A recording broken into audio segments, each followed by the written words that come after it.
Minister Palm de uma reunião de 14 de abril, na numerosas ocasiões, avisou-nos que tinha uma concessão de HAF, de CPS, com monopólio e exclusividade. Na numerosas ocasiões. Essa estava na nossa discussão. Não por ter monopólio, não por ter exclusividade. O senhor Palm está dando nós se conhecer que tem, então este luta para o conta que tem.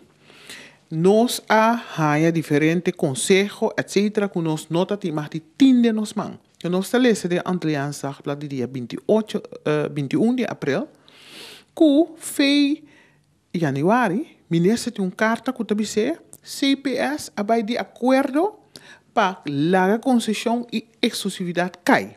CPS vai de acordo, que não tem monopólio nem exclusividade.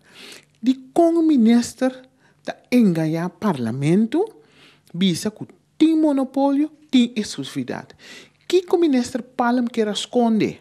Ou que o ministro Palm quer regla cuchi-cuchi, door de visa tem, anto não porque está feito monopólio, nem exclusividade, sem pagar claim caro, anto está resultado que tem uma carta voor de januari, die ano aqui, que é diretor de CPA, também minister, CPS foi ano passado, 2014, abai de acordo para o monopólio e exclusividade. Que é half ng di corso, está livre de monopólio, livre de exclusividade, minister está enganar o parlamento, que tem monopólio, tem exclusividade, e está luta, tem que luta, para o conta que tem, mientras tanto, essa aqui não é verdade.